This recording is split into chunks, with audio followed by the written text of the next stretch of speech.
Hi, I'm Chris Stoehner with XSA International. Today I'm on the Apache Aero at beautiful Ski Apache here in Ruidoso, New Mexico. Today I'm out just kind of having a good time, having fun, out hitting some of the slopes. But inevitably, even though I'm out here doing all this stuff, I am prepared for any kind of emergency disaster that may happen. I make sure to keep plenty of medical gear on myself at all times. Usually it's not for myself because I ski fairly in control and I don't ski beyond my abilities. However, I recognize the fact that there's lots of people out there around me that don't know how to ski, period.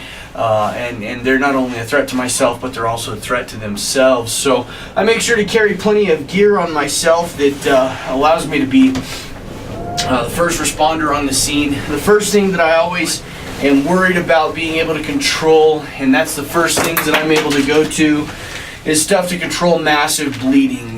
I have some compressed bandages in each pocket as well as a tourniquet that I'm able to access if I need to. And I keep those stacked just like this in my pocket so that it's the first thing that I'll reach for if I know that I need to reach for it. There again, I have some bandages here. This is a triangle cravat bandage and another small pressure dressing. It's great for something if somebody breaks their leg, you're able to treat that over the top of their break and keep them from bleeding, as well as from bleeding all over the snow, making them feel freaked out and helping to just control their emotions and the circumstances in general. So the next thing that I'm sure to carry, because if you're out here waiting on National Ski Patrol to respond to you, it may be a minute. And it's likely that even as National Ski Patrol is responding to you, they're going to wait for a second person to evacuate you off the hill. So the next thing that I'm really concerned about out here in the snow is if you've broken a leg, if you're bleeding, great, we'll stop the bleeding. But the next thing is I want to try and protect you from the elements to the best of my ability. I prepare for that in a couple different ways. The first way is I always carry a space blanket. This is great. If I get cut off, I'm out skiing in the backcountry and I have nothing else, this will damn sure keep me from freezing to death while I build my little igloo and survive. I keep fire making materials on me.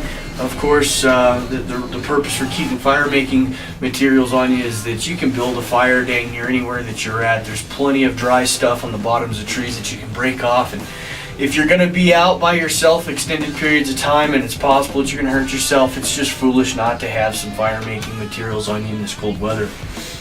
Now, as to anything else, I wear a helmet. Wearing a helmet is probably the single most important piece of safety gear that I own while I'm out here on the mountain. Again, not necessarily because I'm going to ski out of control and hit a tree and break my own face, but because you never know, someone else may not know how to ski in control.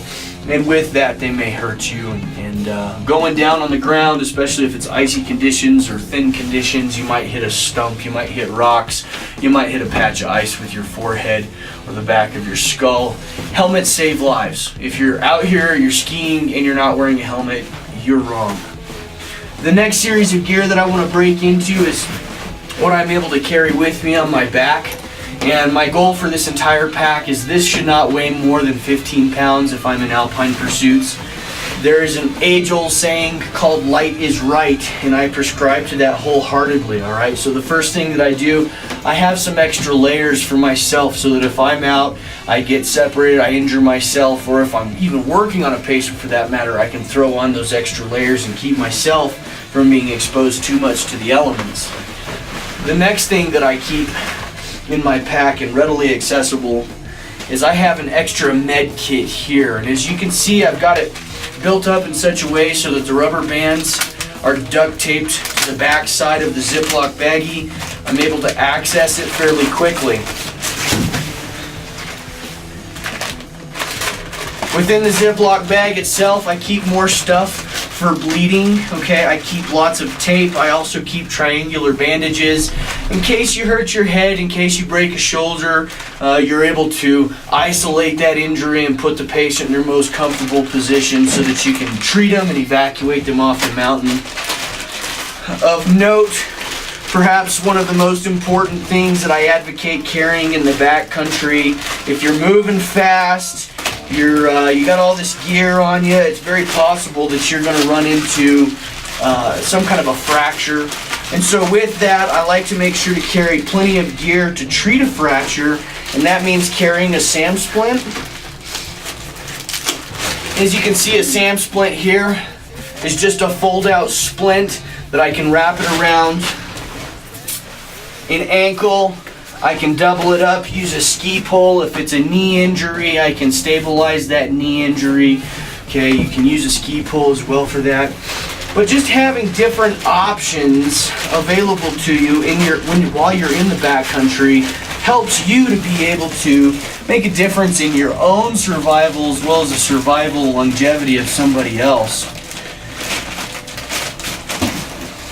Perhaps the most important thing that you can do is to study the environment that you're getting ready to be in and identify when other people go into that environment, what kind of injuries are they running into? Are they environmental injuries? Are they head injuries because they're not wearing helmets? In skiing, in the backcountry, in the Alpine, it's very, very likely that you're going to run into some type of an injury where something's broken, okay?